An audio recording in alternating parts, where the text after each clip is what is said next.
The Battle of Little Bighorn was more than just a battle. It was a clash of civilizations. It was a defining moment in the history of the American West. This infamous clash is one of the most notorious conflicts of the American Indian Wars. The US soldiers, with their disciplined formations and advanced weaponry, faced off against the Native American warriors, the combined forces of Lakota Sioux and Cheyenne warriors, who fought with a fierce determination to protect their land and their way of life. The year was 1876. The newspapers of the time would report on the battle, the casualties, and the aftermath, but the true stories of those who lived and died on that field would be passed down through generations. The American West, a land of rugged beauty and untamed spirit, was the stage for a confrontation that would echo through history. The vast open landscapes, the towering mountains, and the endless skies was a place where dreams were made and broken. On one side stood the might of the US Army, determined to assert its dominance. They were part of a larger mission to expand the reach of the United States, to bring order to the untamed West, and to secure the future of the nation. On the other, a coalition of Native American plains tribes like the Apache, Comanche, Cheyenne, and Lakota were renowned warriors with unmatched horsemanship, posed a significant obstacle to westward expansion. Though often small in number and armed with traditional weapons, they proved a deadly force against both soldiers and settlers. They were fighting for their ancestral lands and their way of life. The warriors, armed for combat, stood ready to defend their homes, families, and their heritage. They fought not just for themselves, but for the generations that came before them and the ones that would follow. George Armstrong Custer. Born in 1839, Custer's life was a tapestry of bold actions and controversial decisions.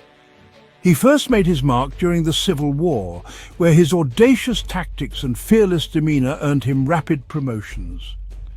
Custer was a man of contradictions. He was both admired and criticized, a figure who could inspire loyalty and provoke disdain in equal measure. He respected the fighting spirit of the Native Americans, yet saw them as obstacles to be removed. Custer's campaigns against the Native American tribes were marked by both strategic brilliance and tragic miscalculations. His ability to inspire his men was undeniable, yet his decisions sometimes led them into perilous situations. At Little Bighorn, Custer's thirst for glory would lead him and his men into a deadly trap. The battle, which took place in 1876, was a culmination of Custer's career and a stark reminder of the fine line between bravery and folly. His decision to engage a much larger force of Native American warriors without waiting for reinforcements proved fatal. Custer and his men were overwhelmed, and the battle became one of the most famous defeats in American military history. Sitting Bull, Hunkpapa Lakota Holy Man. A visionary leader who rallied his people against the encroaching tide of white settlement. Crazy Horse. Another fierce Lakota warrior, a skilled diplomat, and a guide for his people. Along with other Native American leaders, they foresaw the dangers posed by the US government's hunger for land and resources. They preached resistance, urging people to stand firm against the white man's advances. The 1851 Treaty of Fort Laramie was sought to establish peace, defining tribal boundaries and protecting American interests. The glittering metal fueled dreams and ignited conflicts. In 1874, gold was discovered in the Black Hills, a sacred land to the Lakota and other tribes. Prospectors flooded the area, violating treaties and threatening the Native American way of life. The discovery of gold on native lands shattered this fragile peace as settlers flooded the region. This sparked renewed conflict. The lure of gold proved too strong. The US government, instead of honoring its agreements, pressured the tribes to sell the land. Tensions soared. Growing resentment fueled armed resistance. Lakota leaders like Sitting Bull and Crazy Horse rallied their people, joined by other tribes disillusioned by broken promises. On June 1876, the 7th Cavalry, led by Custer, rode into the heart of Native American territory. The 7th Cavalry had been created just after the American Civil War. Many men were veterans of the war, including most of the leading officers. Their mission to force the tribes onto reservations. Custer and his 700 men were deployed as scouts from the main expeditionary force. By the morning of June 25th, they had located a native encampment about 14 miles east of the Little Bighorn River. The air crackled with tension. The Native Americans, vastly outnumbering the soldiers, were prepared to defend their land. They had assembled a formidable force, united under the leadership of Sitting Bull and Crazy Horse. Custer, overconfident and underestimating the strength of his enemy, divided his forces. Initially planning a surprise attack for the next day, Custer altered his strategy upon realizing that a native war party had discovered their movements. He decided to strike immediately, dividing his forces into 3 units. One unit attacked the village directly, another blocked an escape route to the south, while Custer led the third assault from the north. Custer and his troops entered the valley on horseback, launching their attack. Crazy Horse led the counter-offensive, while Sitting Bull ensured the safety of women and children. U.S. intelligence had underestimated the number of native warriors, believing there were only 800 fighters in the camp. In reality, there were more than 2,000 warriors, armed and ready for battle.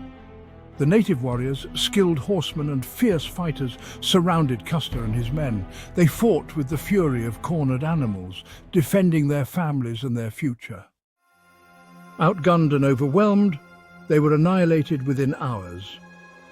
No survivors remained to recount the battle's details, leaving its events to be pieced together from indigenous oral histories and later discoveries. A native Crow scout, Ashishishe, later claimed that Custer's troops had been pushed back to Last Stand Hill, where they made their final defense before being wiped out. Custer and his entire command lay dead. Their uniforms, once pristine, were now torn and bloodied. The other American units, unaware of Custer's fate, arrived 2 days later to find only the remains of their fallen comrades. The scene was one of utter devastation. Custer's body was found with 2 gunshot wounds, one to his left chest and the other to his left temple. A crushing defeat for the United States Army. The loss was not just in terms of men, but also in morale.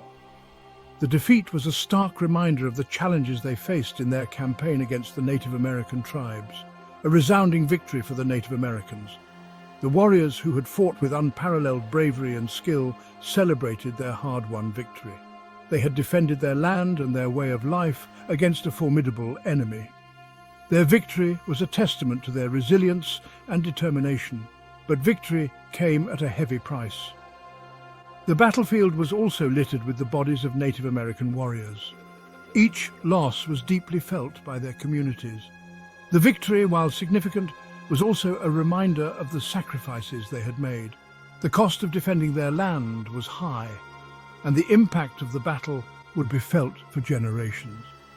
The massacre at Little Bighorn fueled the fires of vengeance in the United States government.